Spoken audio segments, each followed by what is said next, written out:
Hello, today I'm going to compare three models, GPT-5.1, GPT-5.4, and Claude Opus 4.6 inside of GPT for Sheets in order to see how they behave for some simple data analysis. The data set I will be using is, as you can see, poorly formatted. It is an export of 10,000 rows. You can see 10,000 rows roughly of sales.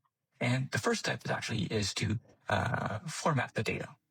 I don't want to do this by hand, so I'm just going to prompt it and copy paste it and three of them and then launch it so that you can compare the results and roughly the speed. So you can see the data is really poorly formatted. The numbers are not great. The columns are too narrow.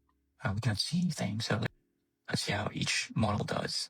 All right. GPT 5.1 failed. Let's retry. GPT 5.4 seems to be done and it did great. It auto-fit all the columns. The numbers, the sales, and the profits are correctly formatted with a currency format. Discounts have a percentage. This looks great, and it was pretty fast.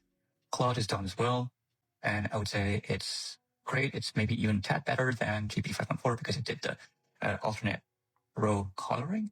All right, great. And now GPT 5.1 is done on the second try. Not sure what happened first. It did okay. It's a bit weird because it didn't format these numbers. Did format those and even added some red coloring for negative numbers, which, okay, why not? But it's weird to not have properly formatted the sales.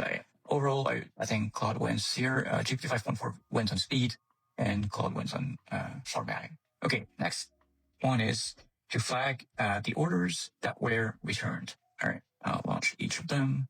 So the task here is basically the model needs to understand that the returns are on this tab here and look it up in order to add a column. And GPT 5.1 is done, but it is wrong because it is wrong. It says no for all of them. So it means that the formula used is wrong. Not sure what happened here. Let me tell it. Because you can see there's some yes in here, which is correct. And there is no here. Same for Claude, it did well. So GPT 5.4 was correct. Its formula is accountif as well. And Claude used accountif. So the only difference is GPT 5.4 returns no if it's not returned, and GPT and Opus 4.6 returns empty. I guess both are fine. Claude added a nice touch. It did format of the new column, whereas GPT 5.4 did not do that. Claude is generally better at formatting. Okay. Your formula is fix it. Next prompt will be highlight your return rows. So that would be some conditional formatting. Let's launch it on GPT 5.4 and Opus 4.6 while GPT 5.1 fixes its formula. Hopefully, okay, there we go. All right, so they both did it relatively. GPT 5.4 finished a bit quicker, but they were both pretty quick and they did the same. They didn't choose the same color. I guess it's fine. I didn't specify a color. Now let's do it with GPT 5.1. And yeah, GPT 5.1 noticed that it picked the wrong column to do the lookup. So it counted on column A instead of B. That's why it was initially wrong. But you can already see that GPT 5.1 is not as reliable. It can make some mistakes. It's usually the fastest, but it can make some more mistakes. GPT 5.4 for now strikes a sweet spot between reliability and speed, although it is a bit worse than Opus on formatting. All right, now let's do something a bit different that only our product can do. So ask it to the first 200 rows. So I'm going to enlarge this a bit so you can understand what I'm doing. You can see that each row has a product name here and a category of the product, and there's a subcategory. And I've emptied the first 200 rows of subcategories and listed each possible subcategory in this tab. And I want to model. I could actually remove the full row, full column, but I don't want this to take too long, so I'll just do 200.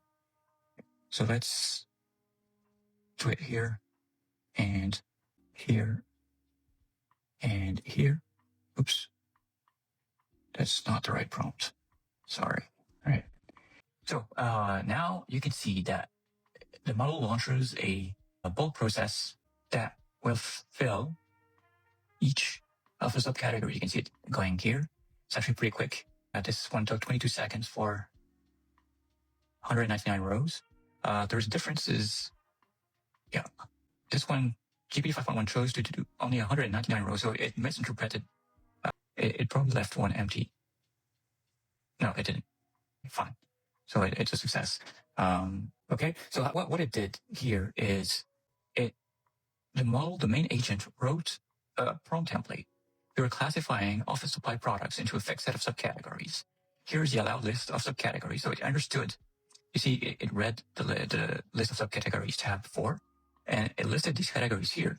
And then it provided the details of the item, so with the category and the product name. And then enter with only one subcategory name. Do not include any other things. It chose a cheaper model, in this case GPT-5.4 mini. It configured the run. So the first row was row number 2. The last row was row 201. And created some post-processing to ensure that the categories are always spelled and cased the same. And then it launched the bulk run. And it took 22 seconds here. It's 22 seconds. So this is roughly the same so all of the models did it correctly. You can see maybe they wrote some slightly different prompt templates, but overall the results seem to be, the same. So this is a great feature of our product. You can do bulk processing, and this will work on 10,000, hundreds of thousands of rows. This is something that no other product can do at the moment. All right. Now let's do something completely different. So far we've micromanaged the model. All right. Let's ask it to do something different. Let's ask it to do some analysis. So analyze this data in a separate tab. Analyze this data and provide me with business advice and charts to monitor. I'll copy this, launch it. At the end of the day, this is what I'm most interested in. So I first wanted to show you how you can do some specific work and how it can make your life easier for really specific spreadsheet tasks day to day. But you can also, as I'm showing in this latest prompt, ask it some quite high-level questions. And you'll see in this case a big difference between the models, I think. So, okay, let's open the tabs. GPT-5.1 created this tab already. GPT-5.4 created this one, which for now is empty. Okay, it's terminated. Let's just say continue.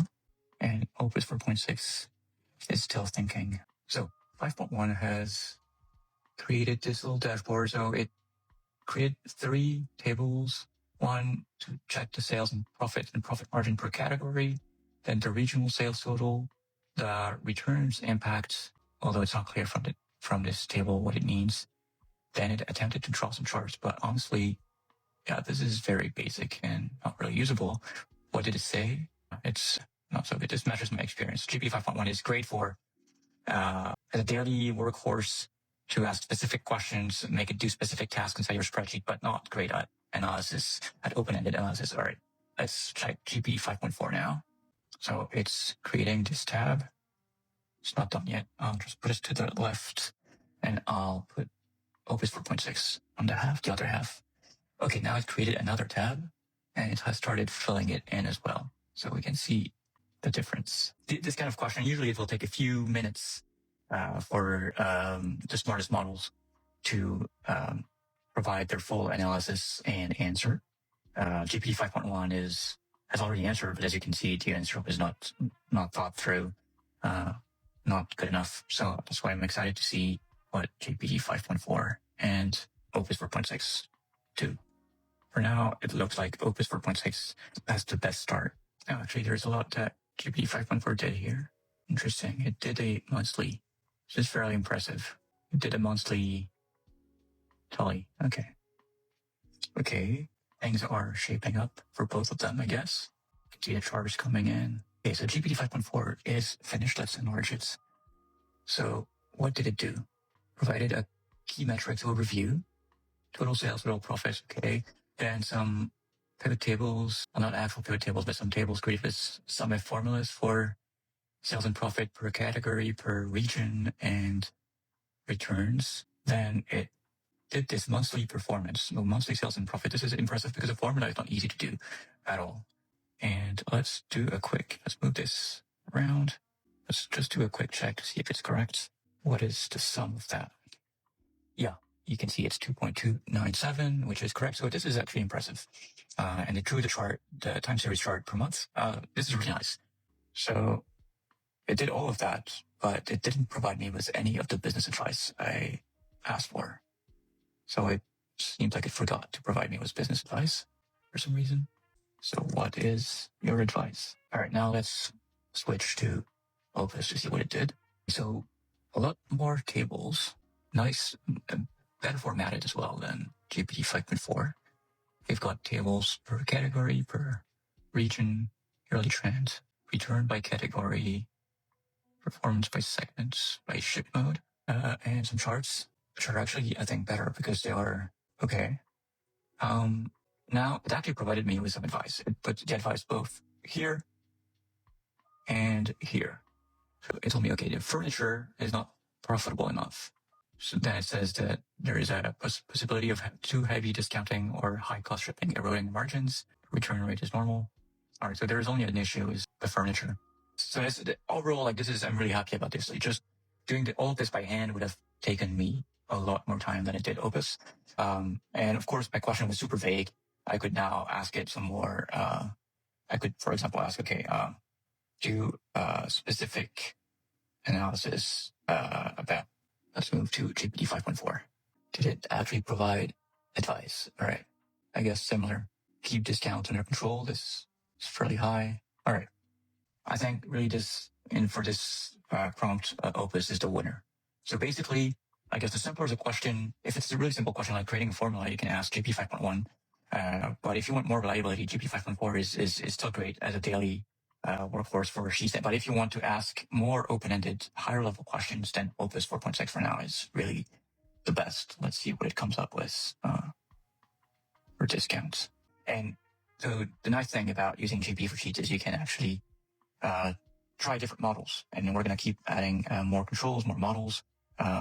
It's the only add-on for Sheets and Excel that allows you to use models from different providers for the agents, and has the bulk workflow capability, the one I use for subcategorization, for which you can also do bulk web search. I can actually show you an example real quick. Well, so let's do market research. All right. And let's launch it. So just by typing these 4 words, fill out this table, it will understand that it needs to fill each column according to its header and company name. So it's launching a first photo, and it understood it needed to fetch from the web. So it used Sonar, that is modeled by Perplexity, fetch the website, and we'll continue with each column. This would work with tens of thousands of rows. It would just take a bit longer, of course. All right, so while this is going on, Opus is doing its discount analysis. As you can see, it's pretty thorough. So it's uncovered that there are some discount levels. When it's over, in fact, over 20%, then profitability becomes negative. Well, the sales become unprofitable is a better way to put it, I guess. And so there we go. We've got the advice. I guess it could have found that on the first try. Usually it does. In fact, when I tried it before recording this video, it did find the discounts issue. But so yeah, I guess this serves as a good reminder. These models are great, but you still need to be in the driver's seat for now. If you know what you want, they will take you very far, and they will remove a lot of grunt work from you. Right, and the table is done. You can see it fills everything. Great. All right, I'll stop the video here. As always, please don't hesitate to comment, ask questions. We're going to keep making this product better. Go to gpt4work.com to install. Actually, I'll just type it here, and you can install it for Google Sheets or for Excel. And that's it. Thank you very much for listening.